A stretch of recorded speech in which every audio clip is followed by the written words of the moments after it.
गुरु प्यारी सात संगत जी, राधा स्वामी जी। संगत जी, हमने पूरी जिंदगी लगा दी चाबी खोजने में। अंत में पता चला ताला क्या दरवाजा भी नहीं है परमात्मा के घर में।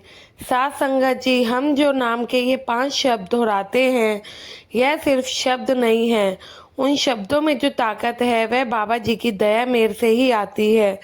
उस सत्संगी में रूहानी ताकत का संचार होने लगता है जब हम चौखड़ी मारकर भजन सिमरन करते हैं।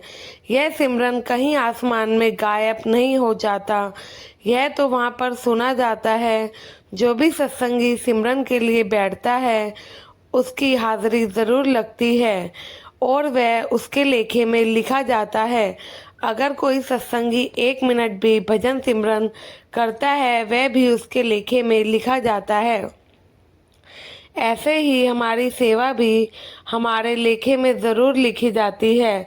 हम जितनी भी सेवा करते हैं वह हमारे लेखे में लिखी जाती है।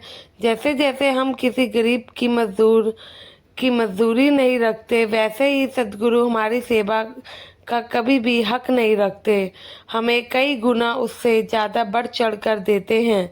साथ संगत जी, सब लोग कहते हैं या कई लोगों के मुंह से सुना होगा, यह 5 नाम तो किताबों में लिखे हुए हैं, मोबाइल में मिल जाते हैं और हम कहीं से भी रट सकते हैं। साथ संगत जी, लेकिन जो नाम हमें सद्गुरु से मिला है उसमें गुरु की अपनी ही शक्ति है। गुरु की दया मेर की दृष्टि हम पर पड़ी है।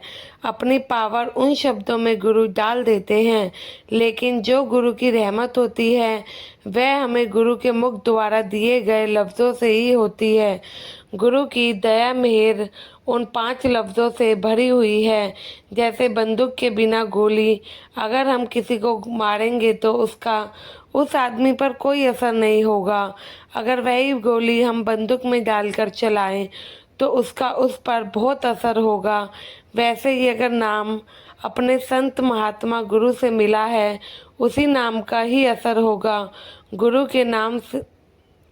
से नाम नहीं लिया, किताबों से देखकर रटेंगे तो उस नाम का कोई फ़ायदा नहीं। गुरु प्यारी साथ संगत जी, जितना हो सके गुरु घर में जाकर सेवा करें और अपने बाबा जी की खुशियाँ प्राप्त करें और उनके अच्छे बच्चे बन सके। ऐसे ही एक बार बाबा जी का सत्संग का प्रोग्राम करवा चौथ के दिन दिल्ली में हुआ था। उस दिन सत्संग में बहुत ही कम संगत आई थी। तब बाबा जी से किसी बच्चे ने सवाल पूछा, बाबा जी आज करवा चौथ का व्रत है तो यहाँ पर देखो कितनी कम संगत आई है। तब उसके उत्तर में बाबा जी ने कहा कि बेटा, अगर भूखा रहने से पति की उम्र बढ़ जाती तो कोई भी सास अपनी बहू को कभी भी कुछ खाने ना देती, उसे हमेशा भूखा ही रखती ताकि उसके बेटे की उम्र बढ़ जाए, उसको कभी कुछ भी ना हो। कई सुहागन सेवादार औरतें और संगत करवा चौथ का व्रत रखकर भी सत्संग में आई हुई थी।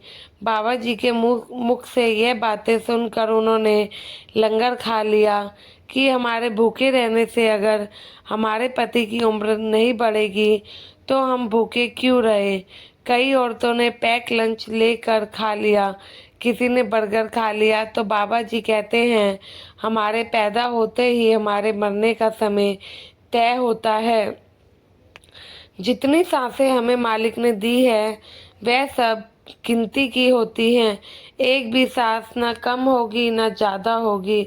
और ना ही बाबा जी कहते हैं अपनी संगत को कि वहमों और भ्रमों से हमें बाहर निकलना चाहिए। बाबा जी कहते हैं पहले के ज़माने में औरतें ज़्यादा घर से बाहर नहीं जाती थी, तब उनके बुज़ुर्गों ने यह तीज त्योहार बना दिए थे कि इस कारण औरतें अपने परिवार से मिलेंगी, अच्छी तरह तैयार होंगी, कुछ देर सब इकट्ठे बैठकर बातें वगैरह करेंगी, कुछ अपनी सुनाएंगी और कुछ उनकी सुनेंगी। इसी बहाने परिवार में अपने बुजुर्गों को कुछ लेना देना भी हो जाएगा। इसी के कारण बुजुर्गों ने यह त्योहार बना दिए थे, लेकिन हमने उन त्योहारों का अलग से ही मतलब निकाल दिया। आजकल तो औरतें त्योहार के नाम पर हज़ारों रुपए खर्च कर देती हैं कपड़ों पर और मेकअप पर। जहाँ संत सद्गुरु का दरबार लगता है और सत्संग होता है, जहाँ संत सद्गुरु खुद आकर बैठते हैं, वहाँ पर सदा अमृत की ही वर्षा होती है।